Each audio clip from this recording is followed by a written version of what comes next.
வணக்கம். இன்னைக்கு நாம ஒரு ஹெல்தியான பாடி டீடாக்சிஃபைங் ஜூஸ் எப்படி பண்றதுன்னு தான் பார்க்க போறோம். இந்த ஜூஸ் எப்படி பண்றது, இதோடைய நன்மைகள் என்ன, யாரெல்லாம் இந்த ஜூஸ் சாப்பிடலாம் அப்படின்னு தெரிஞ்சுக்கிறதுக்கு இந்த வீடியோ ஃபுல்லா பாருங்க. அதுக்கு முன்னாடி நம்ம சேனலுக்கு என்ன சப்ஸ்கிரைப் பண்ணிக்கோங்க. பக்கத்தில் இருக்கக்கூடிய அந்த நோட்டிஃபிகேஷன் பெல் பட்டனையும் கிளிக் பண்ணிக்கோங்க.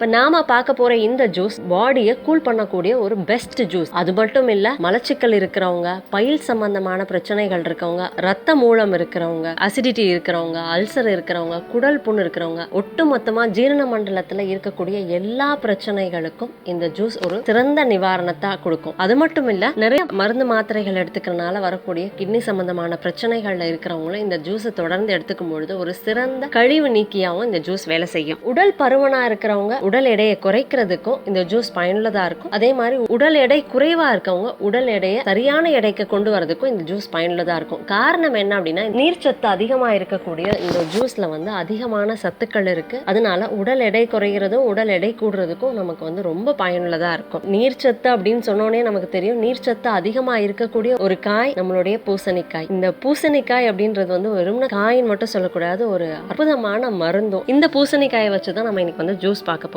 வைட்டமின் சி சத்து மட்டும் இல்லாம வைட்டமின் பி சத்துக்கள் பலவும் இந்த பூசணிக்காயில அடங்கி இருக்கு. அதே மாதிரி சுண்ணாம்பு சத்து, இரும்பு சத்து, பாஸ்பரஸ், பொட்டாசியம் சத்து மட்டும் இல்லாம நார்ச்சத்துக்களும் ரொம்ப அதிகமா இருக்கக்கூடிய ஒரு சிறந்த காய் தான் நம்மளுடைய பூசணிக்காய். மூலம் சம்பந்தமான பிரச்சனைகளும் மலச்சிக்கல் சம்பந்தமான பிரச்சனைகளும் இருக்கிறவங்க தொடர்ந்து இந்த பூசணிக்காய் ஜூஸ் எடுத்துட்டு வரும் பொழுது விரைவிலேயே சிறந்த நிவாரணத்தை பெற முடியும். இப்ப இந்த ஜூஸ் எப்படி பண்ணலாம்னு பாக்குறதுக்கு இதுக்கு என்னென்ன தேவை அப்படின்னு நம்ம பார்க்கலாம். நான் இதுல நாட்டு பூசணிக்காயோடைய 2 கீத்து எடுத்து வச்சிருக்கேன். இந்த அளவுல அதோட ஒரு நாட்டு வெள்ளரிக்காய், எலுமிச்சம்பழம் தேவையான அளவு, அதாவது ஒரு அரை மூடி நமக்கு தேவைப்படும் இந்த ஜூஸ்க்கு. கொஞ்சம் புதினா, இதெல்லாம் நம்ம முதல்ல எடுத்து வச்சுக்கிறோம். இப்ப இந்த ஜூஸ் செய்யறதுக்கு துண்டுகளா நறுக்கிய பூசணிக்காயும் துண்டுகளா நறுக்கிய வெள்ளரிக்காயும் அதோட எடுத்து வச்சிருக்கிற புதினாவும் சேர்த்து நம்ம இதை அரைக்க போறோம். தண்ணி எதுவுமே ஊத்தி நம்ம அரைக்க வேண்டாம் இந்த ஜூஸ்க்கு. ஏன்னா இந்த பூசணிக்காயும் சரி வெள்ளரிக்காயும் சரி அதிகமான நீர்ச்சத்துக்கள் இருக்கக்கூடிய உணவுகள் தான். அதனால நேரடியா அப்படியே இந்த காயை மட்டும் அரைச்சா போதும். இதை அரைச்சு சாரை வடிகட்டி எடுத்துக்க போறோம். நான் இந்த வடிகட்டியில தான்